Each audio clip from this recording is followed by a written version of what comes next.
En mai 2019, je suis partie en Corée du Sud pour rendre visite à une de mes meilleures amies. En voyageant là-bas, j'étais super contente d'aller dans les décors qui ont bercé mes années de grosse fan de drama et de K-pop. Alors oui, vous avez bien entendu, j'étais effectivement fan de K-pop, j'étais absolument amoureuse des Super Junior, je les avais dans ma chambre et à cette époque, je ressemblais à ça. Dans ce passé qui est peu flatteur, j'avais pas vraiment cherché à approfondir mes connaissances sur ce pays. Je m'étais vraiment contentée de consommer, me limitant à l'image reflétée par le prisme de l'industrie musicale et cinématographique. Je connaissais donc trop peu de choses de la Corée du Sud et surtout du sujet de cette vidéo, à savoir les manhwas. Vraiment, je considérais pas les manhwas comme quelque chose d'intéressant. Pour moi, c'était vraiment des mangas sauce coréenne, un peu pourris, genre comme un peu des sushis version française. Vraiment, je respectais pas du tout ce médium. Je me disais même, attends, mais pourquoi est-ce qu'on appelle ça des manhwas? C'est bon, il y a assez de catégories, pas besoin, on a juste dire que c'est des mangas et puis point barre. De toute façon, quelle est la différence entre manhwa et manga? Il y en a pas. Encore une fois, j'étais très bête, j'étais vraiment très bête à cette époque. Heureusement donc que j'ai fini par laisser mes préjugés de côté pour essayer de comprendre cet art. Surtout que j'aime étudier les différents événements ou courants par le biais de la bande dessinée. Et ça aurait été vraiment du gâchis de ne pas mettre mon voyage dans ce pays à profit pour me renseigner un peu plus sur les manhwas. Et en faisant ça, je pensais pas que j'allais me prendre un uppercut aussi gigantesque dans mes idées reçues. Donc aujourd'hui, mes chers bibimbap, je vais revenir sur l'apparition des manhwas et leur importance culturelle.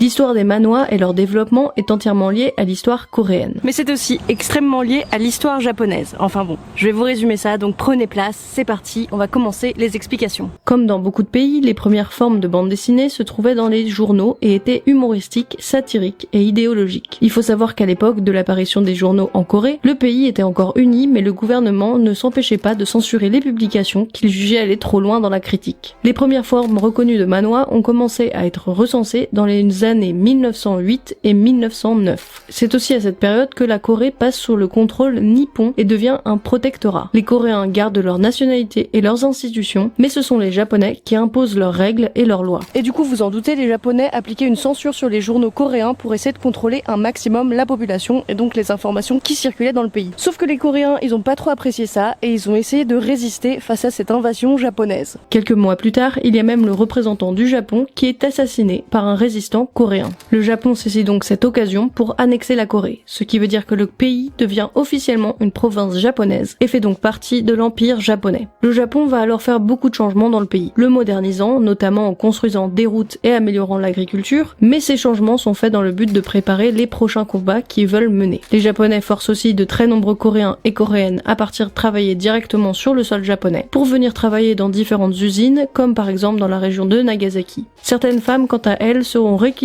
par l'armée afin de servir de femmes de réconfort pour les soldats japonais.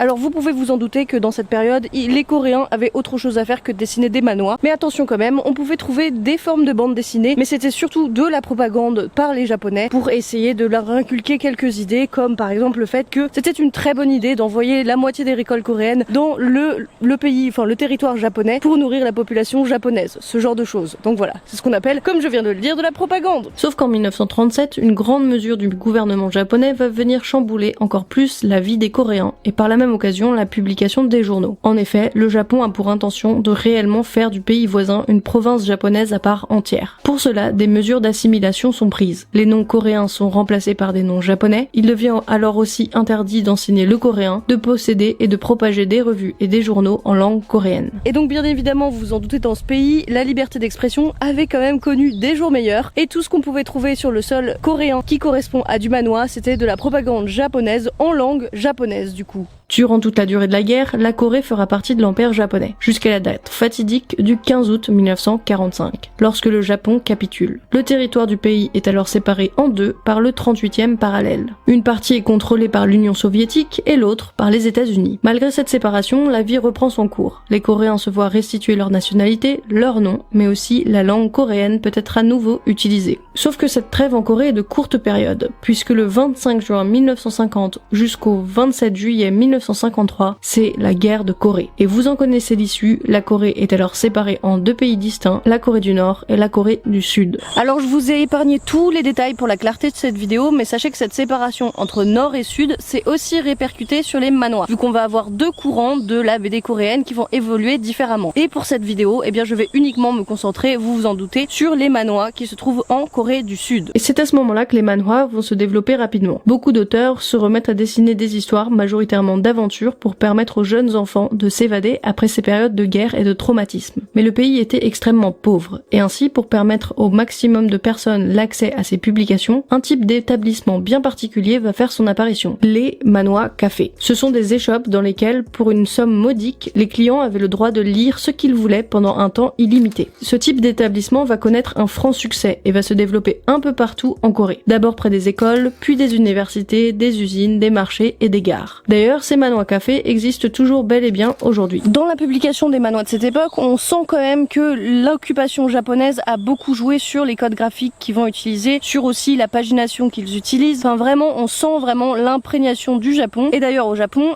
à cette même période, l'industrie de la bande dessinée, donc du manga, commence vraiment à éclore et à se développer. Sauf que le gouvernement coréen ne voulait pas encore une fois que la culture japonaise envahisse leurs terres. Une loi a donc été mise en place pour interdire l'import de produits culturels japonais. Ce qui veut dire que les mangas n'avaient pas le droit d'y être publiés par exemple, et ce jusqu'en 1998. Et les manhwas vont alors se développer théoriquement sans influence nippone. Donc beaucoup d'œuvres historiques vont voir le jour afin d'éduquer la population, mais aussi leur montrer que leur histoire a été mise à mal par le protectorat et leur annexion par le Japon. Il va aussi y avoir le développement de manhwas pour adultes, des œuvres de science-fiction, des romances, des dramas, des comédies, et j'en passe. Alors bien sûr, les manhwas seront influencés par l'extérieur, avec notamment par exemple les États-Unis, avec leurs films ou leurs comics. Mais aussi étrangement que ça puisse paraître, ils ont été aussi influencés par le Japon. Et en faisant des recherches sur cette vidéo, croyez-moi que je ne pensais pas trouver ce que j'ai trouvé. En fait, j'ai découvert que les mangas, étaient bel et bien publiés sur le sol coréen, mais ils étaient publiés en changeant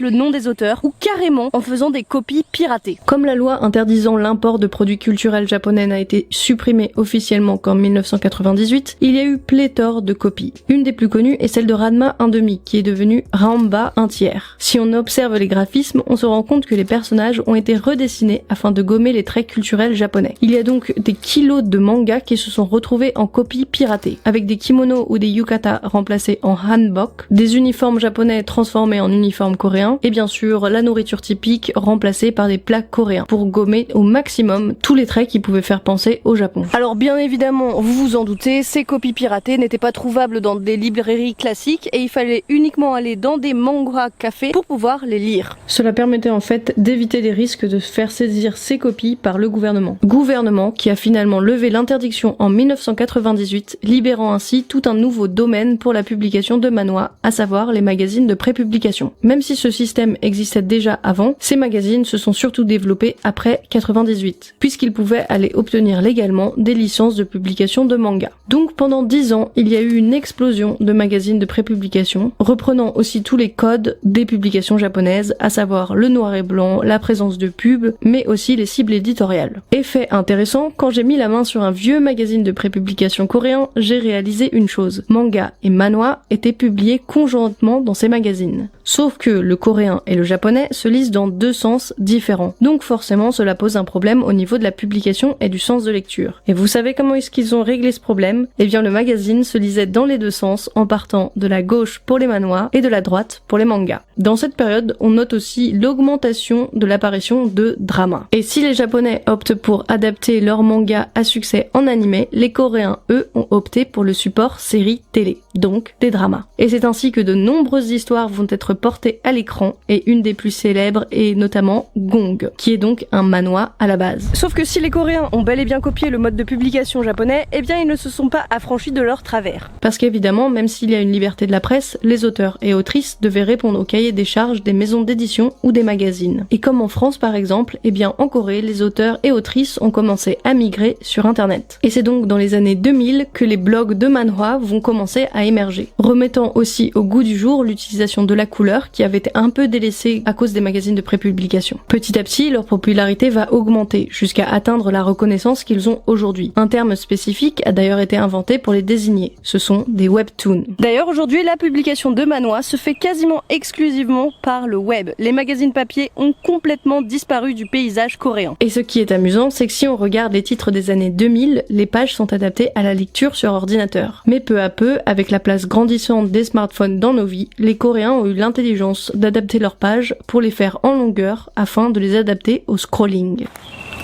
J'espère donc sincèrement que dans cette vidéo vous avez compris l'importance du terme manhwa et tout ce que ça renferme en fait comme histoire et pourquoi c'est important d'utiliser ce terme et pas de dire comme moi qu'en fait les manhwas sont juste des mangas mal dessinés, parce qu'en vrai il y a toute une histoire, toute une saveur derrière qu'il ne faut pas laisser passer et que ce mot renferme.